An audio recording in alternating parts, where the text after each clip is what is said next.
ಅಹಿಂದ ಸಮಾವೇಶ ಅದು ಜನಾಂಗ ಮಾಡೋ ಅಂಥದ್ದು. ಅಹಿಂದ ಜನಾಂಗ ಸರ್ಕಾರದಿಂದ ನಾವೇನು ಮಾಡ್ತಾ ಇಲ್ಲ. ಅಹಿಂದ ಜನಾಂಗ ಸರ್ಕಾರದಿಂದ ಏನು ಮಾಡ್ತಾ ಇಲ್ಲ. ಇಲ್ಲ ಮಾಡಿದ್ರೆ ನೋಡಿ ಈಗ ಎಲ್ಲರಿಗೂ ಸರ್ವ ಸ್ವತಂತ್ರರು ಈ ದೇಶದಲ್ಲಿ ಹುಟ್ಟಿದಂಥ ನಮ್ಮ ಅಂಬೇಡ್ಕರ್ ಅವರು ಕೊಟ್ಟಿರೋವಂಥ ಸಂವಿಧಾನವೇ ಆಗಿದೆ.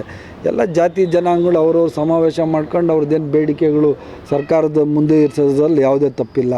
ಅಹಿಂದ ಅವರು ಮಾಡ್ಬೋದು, ಲಿಂಗಾಯತರು ಸಹ ಮಾಡ್ಬೋದು, ಒಕ್ಕಲಿಗರು ಮಾಡ್ಬೋದು. ಯಾವುದೇ ಜನಾಂಗ ಸಹ ಅವ್ರ ಬೇಡಿಕೆಗಳಿಗೆ ಅನುಗುಣವಾಗಿ ಸಮಾವೇಶಗಳು ಮಾಡಿದ್ರೆ ಎಲ್ಲರದೂ ನಮಗೆ ಅವ್ರಿಗೆ ಸಪೋರ್ಟ್ ಇದ್ದೇ ಇರ್ತದೆ. ಸರ್, ಈಗ ಲಿಂಗಾಯತ ಮಹಾಸಭಾದವರು ಇನ್ನೊಂದು ಟರಾವ್ ಪಾಸ್ ಮಾಡಿದ್ದಾರೆ ಸರ್.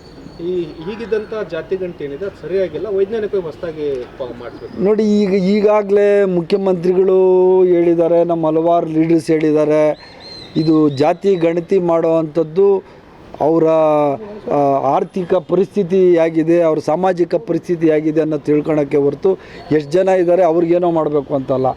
ಕೆಳಮಟ್ಟದಲ್ಲಿ ಯಾರಿದ್ದಾರೆ ಅವ್ರನ್ನ ಮೇಲೆ ಎತ್ತಬೇಕು ಅನ್ನೋದೇ ಸರ್ಕಾರದ ಉದ್ದೇಶ ಆಗಿರ್ತದೆ. ಮೊದಲು ರಿಪೋರ್ಟ್ ಬರಲಿ, ಆಮೇಲೆ ಅದ್ರ ಬಗ್ಗೆ ತೀರ್ಮಾನ ಮಾಡೋಣ.